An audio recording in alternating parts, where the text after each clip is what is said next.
Hey guys, welcome back to the channel, and today we're going to be reacting to... Why Vladimir doesn't want a ceasefire. You call him by his first name? Do you know Yes. him? After Yes, I weeks do. of accusations and heated discussions encapsulated by that notorious scene in the Oval Office, the US and Ukraine last week agreed on a hypothetical 30 You know, Putin is Vladimir and Zelensky is Volodymyr, so it's almost the same name.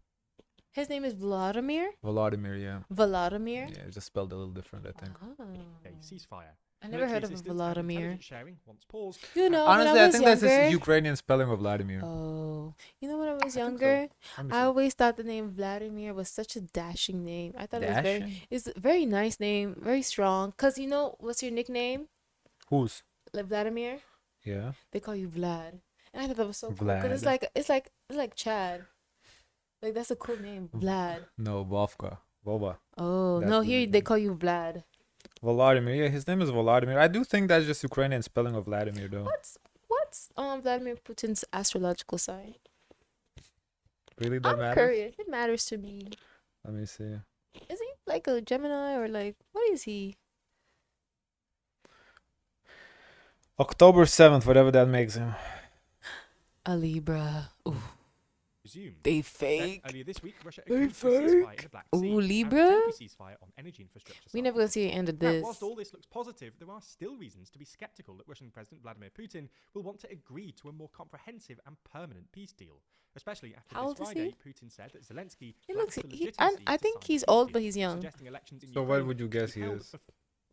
I've seen him a long time. So I guess think that's his the age. only president I know from Russia. Oh, yes, so guess his age. I think he's supposed to be like in his 70s, but Sir gives 57. He's 72.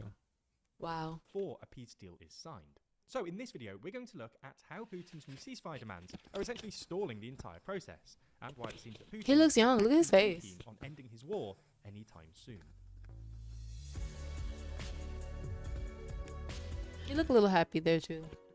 Who's more influential? Trump Probably or topping Putin? to Well, Trump, the full his list best of the friend. next copy of our magazine too long. Pre-order a copy by parent in mid-March, when he refused Trump's proposal for Wow, he's a 30-day grandpa. ceasefire, insisting it only be limited to strikes on energy infrastructure. A great Which grandpa. definitely doesn't have to do with the fact that Ukraine has recently been pretty successful in striking Russia's key oil refineries. The White House might like to pretend otherwise, but this is a ceasefire in name only. Not only does it barely affect what's happening on the front lines, where Russia is making slow advances, having nearly encircled Ukraine's stronghold in Kursk earlier this month. Wow. Russia has Wow. already So decimated Ukraine's energy infrastructure. they're and the doing frequency well of such then. strikes was always going to decline once winter had Goes back and passed, forth. which is when they caused both Ukraine's civilian and its soldiers the most pain. Meanwhile, the Black Sea deal is no more than an amuse-bouche, as Ukraine has already driven Amuse-bouche? The Russia's fuck is navy that? out of it. It's just a Furthermore, little it looks like the deal taste. is already falling apart. A little The US sample. and Ukraine claimed that Russia had agreed to a ceasefire covering not just energy infrastructure, but civilian infrastructure more generally. He's getting a And little within just chunky. few days, both Russia and Mhm. Ukraine had accused the other of violating the agreement. Recent talks in Saudi Arabia were similarly unproductive, with Russia insisting on certain conditions. This is a different including angle he easing of snatched here. sanctions before The either the energy or Black Sea ceasefires were actually implemented. US President Donald Trump, who has been pretty friendly with Putin thus far, has expressed rare frustration with Putin's tactic of adding a range of preconditions to his supposed Ooh. yes. And Ukrainian President Volodymyr Zelensky has said Putin is purposefully trying to drag out ceasefire talks because he wants the war to continue. So that why makes is Putin sense. apparently resisting a ceasefire? Well, the way we see it, there are at least three reasons why Putin might not actually want the war to end. First, Russia has developed a significant reliance on its war economy. Ah. Second, Trump's influence has emboldened Putin to pursue his maximalist ambitions. Finally, ending the war could jeopardize Putin's hold on power domestically. Let's start with Russia's war economy. Interesting number As a result of 3. incredibly high military spending, This is not good at Because all. ending the war, I guess, would kind of... He lost. Yeah, it would be a loss for him. Yeah. Because he didn't really conquer nothing, yeah. or like... I think he can't say I'm ending the war. You gotta say you end the war. Interesting point. which increased steadily to about 7.9% of GDP in 2024, accounting for nearly a third of the federal budget, Russia's military-industrial base has become spread across the wider economy, and the private sector is also playing a greater role in defense. Some Russian business leaders argue that the war has even benefited parts of the country that had long been in economic decline. Once idle defense factories, which are located far from Russia's western borders in small poor towns in remote regions, are now running at full capacity, fulfilling government contracts and creating jobs. Unlike pre-war years, when wealth was concentrated in Moscow, St. Petersburg, and I mean, if you want this to continue, you can still keep making that shit and try selling it overseas. I mean, there's companies that will buy it.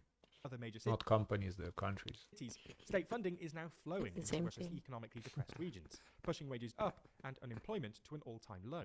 But with that being said, one big caveat we should add here is that these wage increases are largely a result of extravagant military spending, which has meant inflation has skyrocketed, rising to 10% in February. And whilst these unemployment figures look good on paper, it's actually a symptom of weaker labour shortages, as workers are finding employment in defence industries, or, with the super high salaries offered, the front lines, as a result, leaving key industries understaffed. But even though Russia's economy is evidently running hot, Putin probably believes that as long as he can manage inflation through interest rate hikes, which reached a record 21% last December and have remained in place since, that there's little reason to turn away from the country's robust defence industrial sector, the primary driver of economic growth, if Russia transitioned back to a peacetime economy.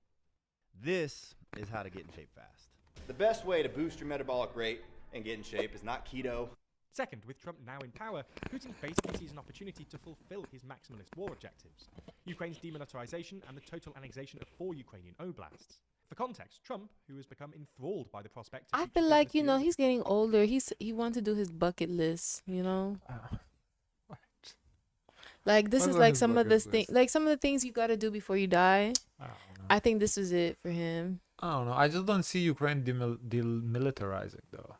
Why would they ever agree to that? That doesn't make no They're sense. not backing down, and Russia not backing Yeah, that down. don't make no like sense. real estate, power plants, minerals, and possibly restarting Nord Stream, has apparently become keen on normalizing ties with Russia. At the same time, Trump has also struggled to hide his apparent contempt of Zelensky and Ukraine for their apparent freeloading of the US in the form of military aid. So Putin may be holding out on signing a ceasefire until Trump offers Russia some further concessions. Trump has also ruled out both Ukraine's accession to NATO and a post-ceasefire American security guarantee, although Zelensky is clearly hoping that a prospective US-Ukraine minerals deal will eventually force the US to deploy troops in Ukraine to protect American corporate interests.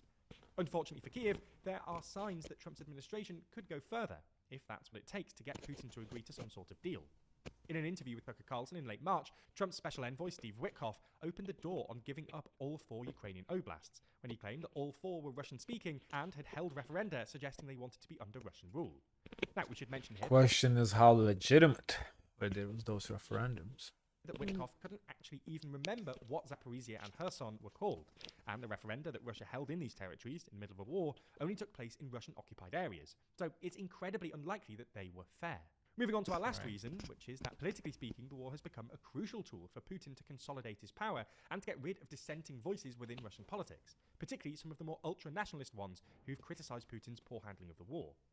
Moreover, keeping the country in a near constant state of military mobilization is perhaps less politically risky than demobilizing more than 500,000 troops. A recent study by the Institute for the Study of War highlights concerns about returning veterans and the possibility that they could challenge Putin's tightly controlled narrative, which downplays Russian casualties, deaths, and obscures other critical details about the war. In related news, Putin has proposed putting Ukraine under temporary UN control to hold elections, and this story has been covered by more than 113 sources. Guess that's where we stop. Kind of interesting ending. Didn't really give a conclusion or nothing. Yeah, what have we left with? The answer was obvious. No.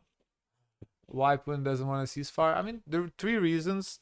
The last one makes sense. He doesn't, that's kind of would be end of his. Because if there is a ceasefire, he would kind of have to agree to a loss, essentially. Because also how I understood what he said is that Putin is kind of lying about the deaths. I guess saying less people are dead than they actually are. So if the war ends, he has to bring the undead people back to that supposedly alive. Well, in actuality, they're dead. I think that's how I kind of understood it. I'm not sure though. Can I see the comments? Sure.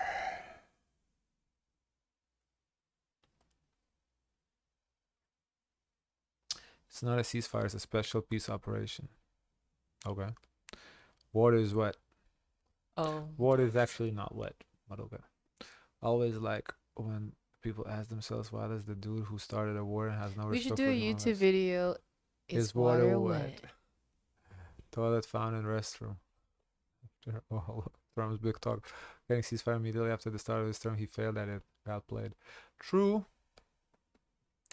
Because he's confident he can push Trump as far as he wants, and he thinks he can get more out of him. He may be right about the first and is definitely right about the second. Ooh. Wow. Oh. Okay. Guys, of course, let us know your thoughts. Don't forget to like, comment, and subscribe. Join the Discord. And as always, share as much kindness as possible.